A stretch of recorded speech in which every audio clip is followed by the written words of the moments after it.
else and let it stay there. Now, if I'm investing in bonds, which is lending money to the government, for instance, and having them pay you 6% or 7%, or lending your money to a corporation like IBM, and then having you pay you 7, 8, 9% or more, the risks of bonds are even less.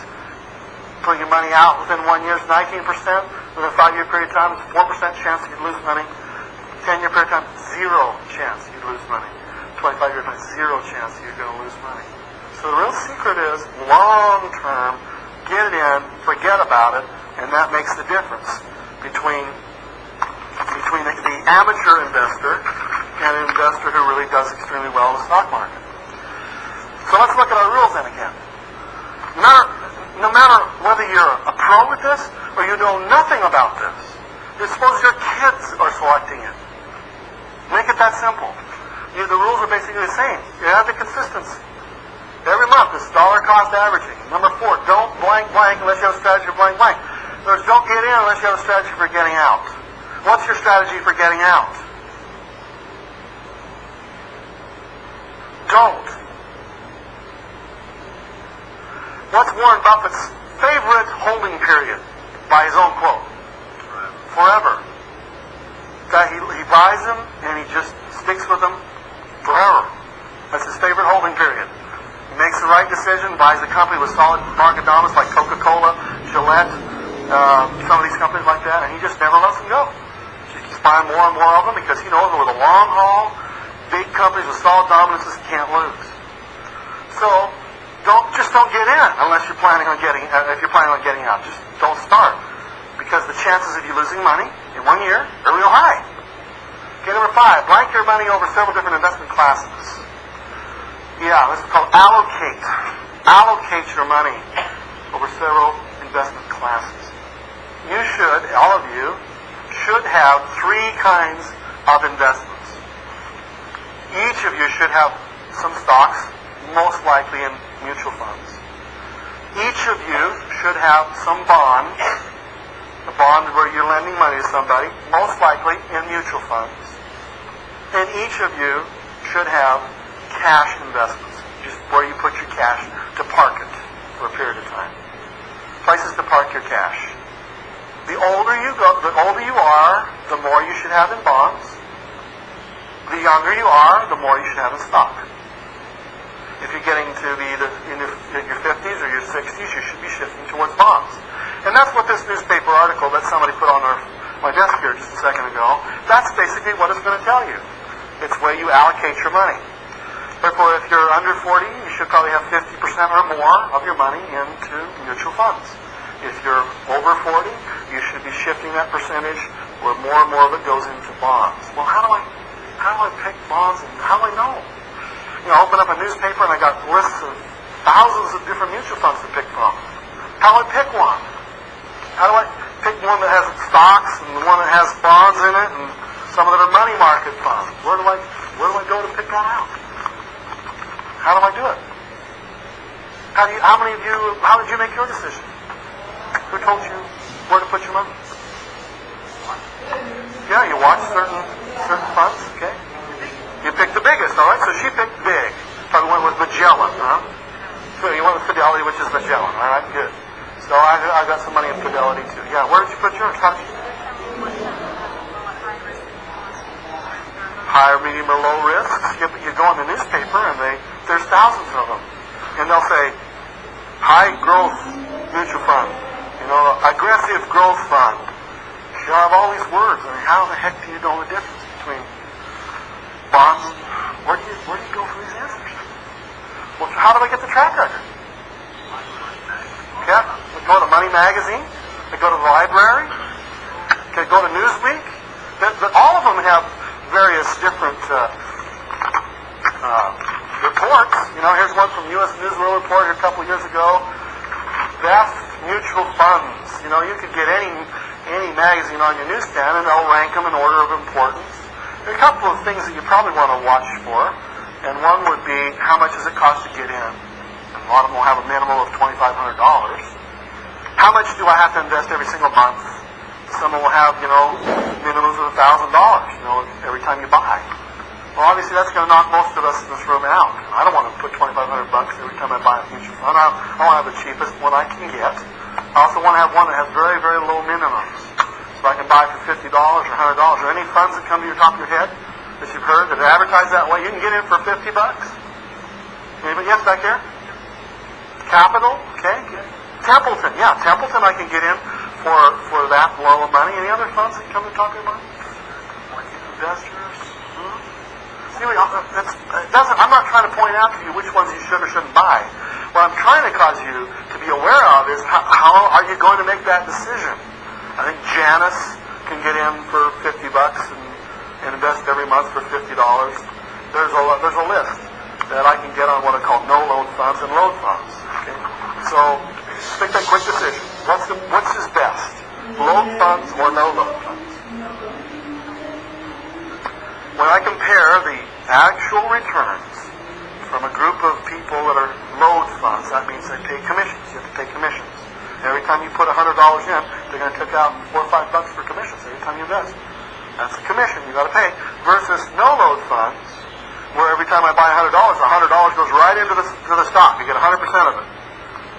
Load funds would be commission ones. No load funds would be no commissions.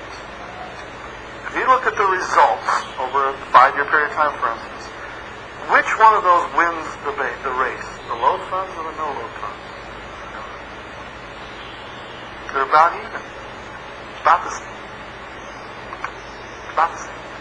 In other words, even though you paid commissions, you're going to end up about the same as if you pay a no load. And so the question is, if you are pretty good at investing your money by yourself, and if you like to make those decisions by yourself, then just make them with the telephone and do your no load investing. If you're a total beginner at this, then call somebody up on a phone that lives in the area, a financial planner, for instance. You probably all know somebody in your circle of friends who's a financial planner, which means they sell something. And call them on the phone and say, what do you represent? Tell me what the commissions that you're charging on your funds. Are they load funds? Yes. And you need to find out what their track record is. And then if you're totally ignorant at it, let them guide you for a while until you get the feel of it. Because pretty much over a 5-year period of time, there will not be too much difference between whether it's load or no load. Okay? I can recommend the names of a couple people that I really like to use in this area that are financial advisors. One of the fellows that helped me do some of the creation here is a fellow by the name of Saul Klein. And I absolutely love Saul. I think he's great for giving great advice. And everybody has a name or two of people that they like to go to. Just the key is pick somebody and get started immediately. That's the real key. Whether you're in Canada or whether you're in the United States, it doesn't really matter. Now, some of you like to get really into it and tinker around with programs. There's a program from Morningstar that can analyze the rates of the funds. And there's what's another company that does analysis of mutual funds? There's just another one recently. I think it's Lipper or Morningstar is good. Can't remember the other one. Morningstar, I went into my computer program. It's a CD-ROM. It cost me about $500. And on my own computer, I can pull out funds based upon their performances. And so I can put the criteria. I was looking for funds that I can get into for less than $1,000, sometimes $2,000. And I wanted to look at the funds that have the highest return. Now, this is about a year old, so this is not for your investing purposes now. It's for illustrative purposes for you to see. What Morningstar gave me was this chart right here, which talks about this year, the funds that had the highest total returns for a 1-year period of time. In order to get into Fidelity emerging markets, I don't know where they are now. They might be underwater now. But back then, it cost me $500 to get involved. That was their phone number, and that was their total 1-year return, 81.76%. Is that pretty good return? Okay, over a long period of time, it probably isn't 81 for very long. It's 81 minus 20. 14 minus 2, 75 minus 42. Over a long period of time, is the real key. How consistent is that? But this shows me on my computer program with Morningstar exactly what rates of return I can get on whatever these funds are. There's just thousands of funds. It's just overwhelming. Here are a couple of funds that I picked out. I said, I want the cheapest funds to get into. I want the ones that I can buy for the lowest amounts possible, but they have to yield at least 15% per year for a 15-year period of time in a row. And so it gave me 11 funds. It narrowed that, of all the 6,000 funds out there, narrowed it down to 11. For instance, Templeton Growth, I can buy it for $100. I can buy Templeton Growth, and every month I can buy $100 of it. There's their phone number. Their 3-year return was 22.01%, and their 15-year annualized return is 16.25%. And there are 11 of them here. And like I say, these are just for illustration purposes, but as you narrow things down, you can see that there are some that have long track records with high rates of return over a long period of time. And there isn't anybody here who couldn't afford $25. That's $1 a day, isn't it? 30 days in a month, $25. Your kids could get a $25 mutual fund. American Leaders, Pioneer, United Income. I really don't know if these are good today, but I'm just trying to say that there is a universe of probably hundreds of funds that your kids could get. Let me tell you the difference that happens with your kids when you start showing them a statement when it comes in the mail and it shows their statement. It says, this is your money.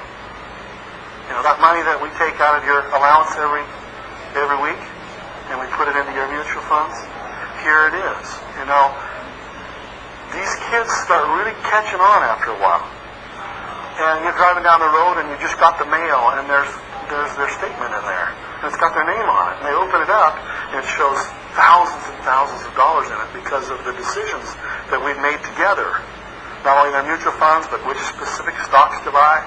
So the kids, they just love it because they say, hey, for $25, this is $1 a day. I can operate like a New York level. And that's what each of you should